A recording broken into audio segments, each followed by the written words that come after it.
plus la norme s'immoralise, plus l'immoralisme même est normatif et plus proportionnellement, c'est logique, bien que ça n'en est pas acceptable, la jalousie qui est vouée aux gens bien, qui gardent une certaine intégrité morale, s'en trouve intensifiée. Du fait qu'il y a de plus en plus de gens qui, dans leur lâcheté, n'ont pas le cran d'aller à l'encontre de ce qui est normatif, donc ils se retrouvent dans un normativisme immoral, ignominieux, infamant, vouent donc une haine à ceux qui ont le courage de faire ce que eux n'ont pas le cran de faire, qui ont le courage de dénoter de la probité, de la moralité, qui se retrouvent enviés aussi intensément que c'est inavoué, qui se retrouvent à subir donc une certaine rage de mauvaise foi, de jaloux. Des jaloux qui, comme leur jalousie est intense et honteuse, et révèle un certain complexe d'infériorité vis-à-vis de ces personnes d'une stature morale courageuse et exemplaire, et qui savent rester dignes, qui continuent donc de vivre comme des êtres humains responsables et dignes, s'emploient perversement à inverser les rôles pour couvrir leur jalousie et ce dont elle est le symptôme, ce dont elle est symptomatique. Donc ceci se traduit par de la projection de cette jalousie même, de ce qu'elle signifie, de ce dont elle est la conséquence. Donc leur mauvais fond, en fait, de personnes malhonnêtes, immorales, leur tare et leurs traits de turpitude sont projetés alors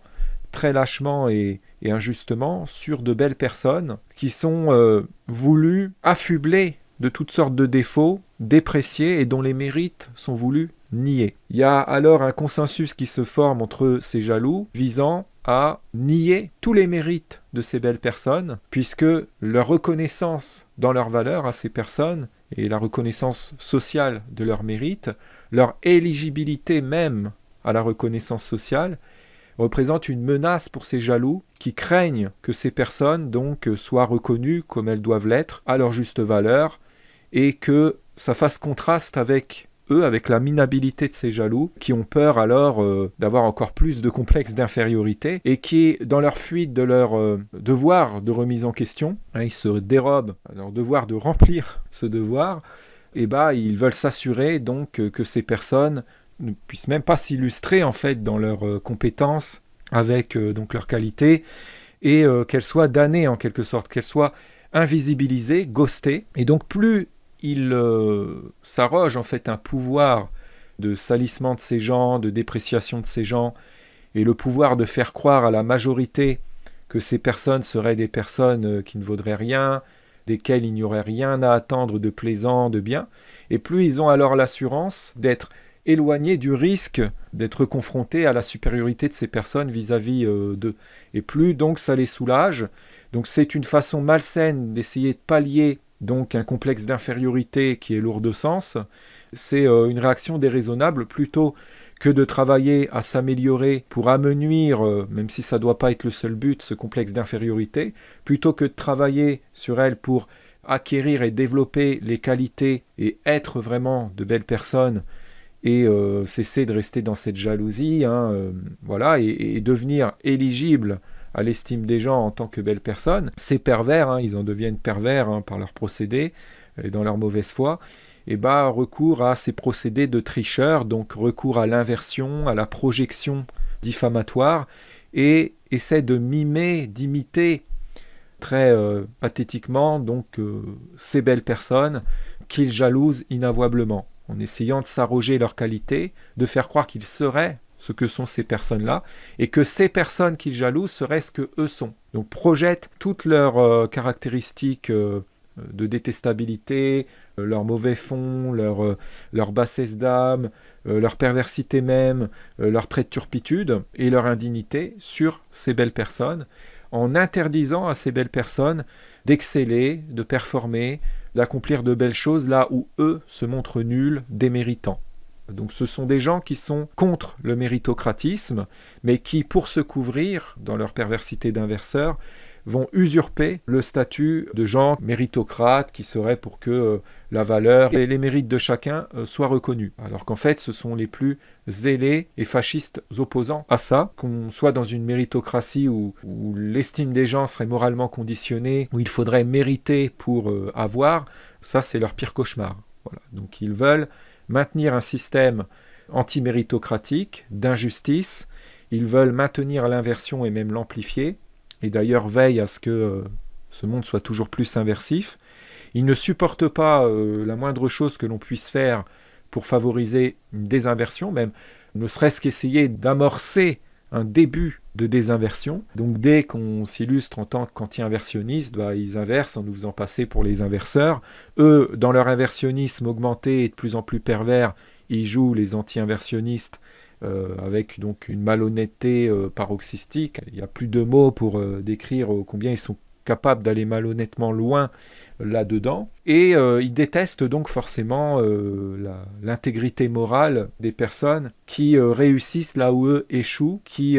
font, accomplissent, dénotent ce dont eux se savent incapables en l'état. Se sachant incapables du courage qu'ont ces personnes de tenir des positions morales, de prendre des partis moraux, de dénoter des qualités dans un monde en l'état de plus en plus hostile à ce qui est moral, de plus en plus médiocratique, d'arriver à s'estimer aussi et à s'affirmer, notamment socialement, dans leurs valeurs, avec leur morale, avec leur intégrité, avec une certaine audace morale, une bonne audace, jalousant en fait la capacité de ces gens à faire ça, s'en sachant incapables eux, ils veulent détruire ces gens, les rabaisser plus bas que terre, conditionnent l'entourage commun à les considérer comme méprisables, comme les personnes les plus haïssables du monde, comme la lie de la société, comme les gens desquels il faudrait se méfier, en essayant de faire passer la moralité de ces gens, la moralité en deux mots, comme étant de la moralité de façade. Alors ça, c'est quelque chose de très courant, qui a énormément d'actualité et problématique. C'est la redéfinition par les pervers, par finalement les partisans de la suprématie de la fausseté, de la moralité en deux mots authentique, des gens intègres, des gens authentiquement bons et vertueux, comme étant de façade, comme étant une moralité factice qui serait contrefaite, qui s'apparenterait à une couverture et qui cacherait un mauvais fond. Donc là, il y a alors de la projection de duplicité, projection diffamatoire, leur duplicité à ces jaloux immoralistes qui jalousent ces personnes intègres, donc sur ces dernières, pour faire passer les personnes qui en fait jouent franc jeu, qui se montrent telles qu'elles sont, qui sont transparentes, qui paraissent être comme elles sont vraiment, en fait, il n'y a pas de duplicité chez elles, il y a une projection de la duplicité pour faire passer alors ces gens pour les pervers qui cacheraient leur jeu, qui cacheraient leur vice derrière une façade de moralité, etc. Et donc ça fait partie du jeu des lâches qui, pour couvrir leur duplicité, jouent les gens anti-duplicité alors. Mais par contre, ils continuent de valider des personnes d'une duplicité monstrueuse en les aidant à se couvrir. Dès qu'on s'emploie à démasquer quelqu'un qui est dans la duplicité en montrant son mauvais fond, en montrant ce qui se cache derrière la belle parure, leur fausse image, par laquelle donc ils dupent les gens et à laquelle ils ont l'art de se faire identifier, à laquelle ils s'identifient eux-mêmes pour se voiler la face, on se retrouve avec cette horde en fait de pervers ados qui nous en veulent d'avoir le courage, ne serait-ce que d'essayer de démasquer en fait ces monstres de duplicité. Et on voit alors leur entraide entre ces pervers qui en fait ont la même duplicité en commun dans l'inversion, pour faire passer ceux qui dénoncent courageusement les vrais faussaires, les vrais pervers qui cachent leur jeu, pour des rigolos, pour des gens illégitimes, en les réinventant comme étant les pervers qui inverseraient. C'est quand même fou parce qu'on a alors les défenseurs zélés des gens de duplicité, des pervers, des gens double face, qui jouent les gens anti-duplicité, toujours cette inversion des rôles. Et il y a des personnes extrêmement malhonnêtes dans cette vie qui ne font que ça, qui se reposent sur la facilité de tricher, de duper le monde avec l'inversion, qui d'ailleurs se sont tellement accoutumés à inverser systématiquement que c'est devenu leur mode de fonctionnement habituel et ils ne font que ça, ils font ça presque comme ils respirent. On peut parler de détraquement en fait, à force donc de se complaire dans la facilité de nier leur tort et de recourir par cette tricherie consistant à inverser, en remettant sur les autres, en inversant les rôles, et à se satisfaire masochistement, je dirais, de se voiler la face en se voulant dans une perception inversive de ce qu'ils sont en l'état et de ce qu'ils font, et de ce que disent et font aussi ceux qui ne vont pas dans leur sens, parce que ça les amène du coup à interpréter à l'envers les critiques qui leur sont adressées, bien souvent justifiées et émises bienveillamment pour les aider à progresser, mais que eux n'acceptent pas dans leur orgueil. Et donc ça les amène à interpréter les propos de verbalisation des vérités les concernant à l'envers, en les faisant passer pour des mensonges. Donc ces gens, à force de mauvaise foi, de lâcheté, de s'être reposés sur cette facilité de toujours courir à l'inversion, ceux-là sont rendus compulsifs et tellement habituels que c'est devenu leur mode de fonctionnement quasiment constant, quoi. C'est triste. C'est en ce sens où on peut dire qu'ils sont pervertis. Et certains donc se sont tellement inversés que ils interprètent tout à l'envers, ils raisonnent à l'envers, ils tiennent en permanence un discours inversé.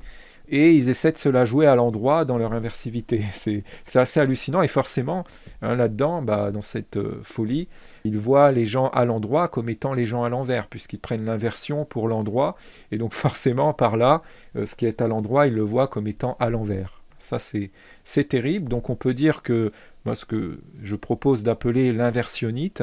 est la maladie du siècle. C'est un des plus gros problèmes. Et elle est principalement due donc à la lâcheté, qui est le défaut racine, et qui en conduit donc à avoir une jalousie extrême, autant qu'elle est inavouée, à l'égard de ceux qui ont le courage d'être à l'endroit. Et c'est d'autant plus salutaire et je dirais presque même héroïque, vu le contexte actuel d'extrême injustice, vu toutes les pressions qu'il y a, vu cette dictature même de l'inversionnisme, de l'immoralisme à son aune. Et voilà, on le voit, tout ce qui est fait pour donc culpabiliser, même criminaliser ceux qui sont moraux, à qui finalement beaucoup en veulent de s'illustrer moralement, parce que quand quelqu'un en fait fait montre de bravoure morale, a cette fierté aussi morale, de cette audace morale, d'être droit, de faire des bons choix, de belles choses, de se comporter de façon responsable, et ça dérange terriblement tous ces intégristes de la malhonnêteté qui se voilent en permanence la face, qui en permanence font comme si ils étaient des gens intègres, alors qu'en fait ils n'ont pas le cran de ne pas suivre les tendances de plus en plus immorales, ils sont handicapés par leur lâcheté. Ils se savent, au fond d'eux, handicapés par leur lâcheté, ils ne veulent pas l'admettre, mais ils le savent, et ça leur génère une frustration qu'ils essaient de dissimuler, et qui se concrétise, se manifeste par donc cette haine de mauvaise foi, cette violence à l'encontre donc des gens intègres, qui dénotent les qualités qu'eux ne sont pas capables d'avoir, ou en tout cas de dénoter publiquement, ou d'assumer. Il y a aussi des gens qui aimeraient être droits, mais qui n'en ont pas en l'état le courage. Ils savent que ça impliquerait pour eux de risquer d'être mal vus, d'être vus comme des gens craignos, puisqu'il y a ce modernisme fasciste qui catalogue au quart de tour toute personne morale, de personnes moyenâgistes, de personnes psychorigides, de personnes aigries, craignos, coincées, bridées, etc. On connaît tous les préjugés moralophobiques contre les gens droits, qui sont très ancrés dans beaucoup d'esprits. Peu de gens en l'état, tristement, problématiquement, sont capables d'assumer en fait une identité de personne morale, de tenir dans des postures morales, de prendre position moralement contre l'injustice, contre toutes sortes de fléaux, toutes sortes de perversions aussi normativisées. Et certains, arrivent à le faire quelque temps, mais ensuite ils se font intimider, culpabiliser. La peur de se retrouver marginalisé, mal vu, fatalement, et de se retrouver damné, exclu socialement, prend le pas sur leur souciance d'intégrité morale et les fait s'aligner finalement aux tendances, aux normes, pour donc rentrer dans le moule et être épargné en fait de toute cette haine qui est de plus en plus incendiaire de ces immoralistes fascistes qui font corps densifié dans ce totalitarisme, disons-le, de moralophobes, une moralophobie par jalousie qui s'exprime en toute mauvaise foi diffamatoire, jalousie qui s'explique par donc ce complexe d'infériorité, de lâche, alors qu'il ferait mieux plutôt de travailler sur eux et de travailler à développer du courage, le courage suffisant pour commencer à se mettre, se mettre dans une démarche de moralisation. Donc travailler à se montrer capable d'assumer de la moralité face à beaucoup de gens qui ont ce mépris pour tout ce qui est moral, qui, du fait d'un certain conditionnement aussi, et par lâcheté, s'accommodent à faire comme si ce qui était immoral était moral, à croire que l'immoralisme serait donc la bonne posture de vie, que ce serait la posture de ceux qui auraient tout compris à la vie, qui en profiteraient le plus, ce qui est complètement faux. Ce sont les immoralistes qui gâchent leur vie en vérité. Il y a vraiment cette conception dominante, très problématique, c'est au cœur du modernisme, comme quoi bien profiter de la vie, ce serait en fait s'adonner à toutes sortes de turpitudes, de perversions, se foutre de la morale, se débrider complètement, transgresser les interdits moraux, être je m'en foutiste vis-à-vis de la morale, et qu'il n'y aurait que dans le champ de l'immoralité, que dans la transgression des interdits moraux, que dans la transmoralité, si je puis dire, dans l'immoralisme,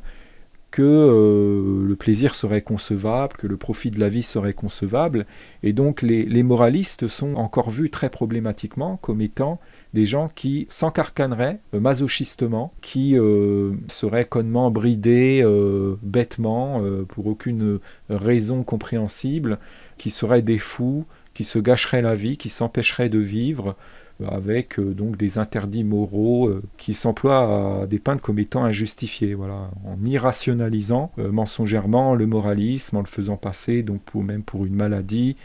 pour un fléau, etc.